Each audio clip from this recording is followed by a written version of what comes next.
For 75 years, the world assumed American leadership in global institutions was permanent. That assumption shaped every major summit, every trade negotiation, every crisis response.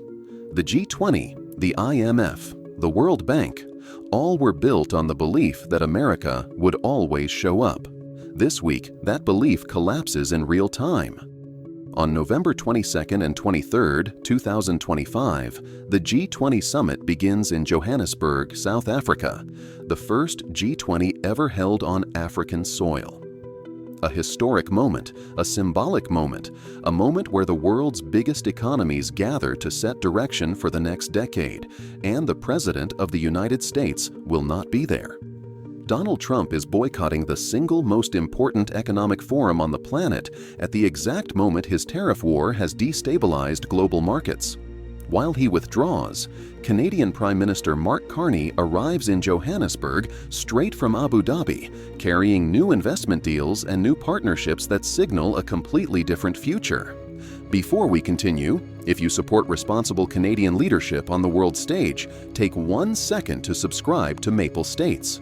Our goal is 1,000 new subscribers, 500 likes, and 500 comments, so this message reaches every Canadian who cares about our economic future. Now let's talk about why Trump's absence is not just unusual, it's unprecedented. The G20 was created in 1999 to prevent financial crises through coordinated global policy.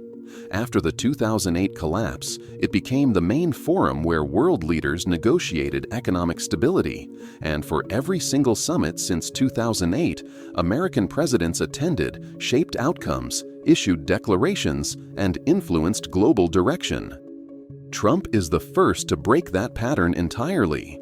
He's not sending his Secretary of State, not sending his Treasury Secretary, not even sending a negotiator with authority. An early report said he might send a junior observer, someone who can't negotiate, can't sign, and can't influence anything. Translation: America will be physically absent and functionally irrelevant. And the excuse Trump offered?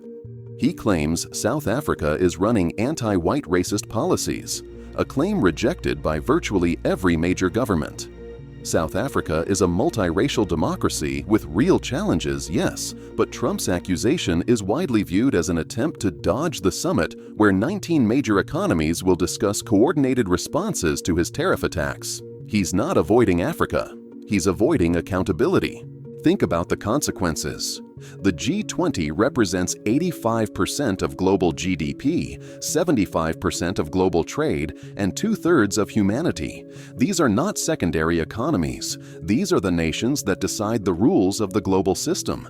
And this weekend they will discuss how to respond to Trump's tariffs, how to reroute supply chains away from the United States, how to protect their economies from future American unpredictability. And Trump will not be there to defend his policies. He is giving the other 19 countries free rein to coordinate against American interests. Here's the irony.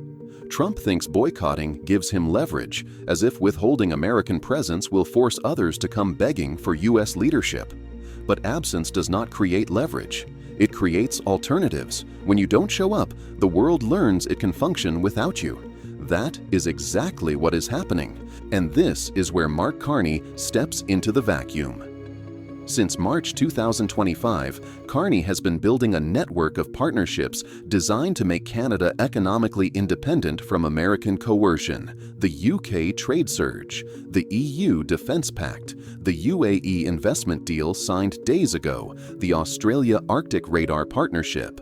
Carney has spent 8 months aligning Canada with every major Western and emerging market power. Now he arrives in Johannesburg as the leader representing stability and cooperation, while Donald Trump sits at home tweeting about conspiracies. This summit is not symbolic. It is where major nations coordinate trade policy, negotiate investment frameworks, and establish long-term development financing. And with America missing, Carney is positioning Canada as the bridge between Western economies and the global South. Carney's presence matters even more because several other nations are sending high-level representatives who can negotiate and commit. China's Premier Li Qiang, not Xi Jinping. Mexico's foreign minister, not Scheinbaum. The only major economy that intentionally crippled its own voice is the United States. Think through the consequences. When G20 leaders discuss coordinated retaliation, there is no American negotiator defending U.S. industries. When they explore new supply chains, there is no U.S. official offering alternatives. When they consider new development financing structures independent of American banks, there is no Treasury representative warning of risks. America is silent. America is absent. And Mark Carney is sitting in the room. South African President Cyril Ramaphosa captured the moment perfectly when asked about Trump. He said, "We will not be bullied." That sentence resonates across Africa, Asia, Latin America, regions tired of American dominance and desperate for partnerships built on respect. Carney is showing up offering exactly that: cooperation, not hierarchy. And this strategy works. Carney demonstrated it at the June 2025 G7 summit in Canada when Trump refused to sign the final declaration. Carney simply issued a chair statement supported by the other G6 nations, proving the West could coordinate without American approval. Trump is proving that global institutions can function without U.S. involvement. Carney is proving that Canada can lead without U.S. permission. And the world is watching the power shift in real time. If you want to follow how Canada rises as America retreats, subscribe to Maple States. Help us reach 1,000 subscribers, 500 likes, and 500 comments.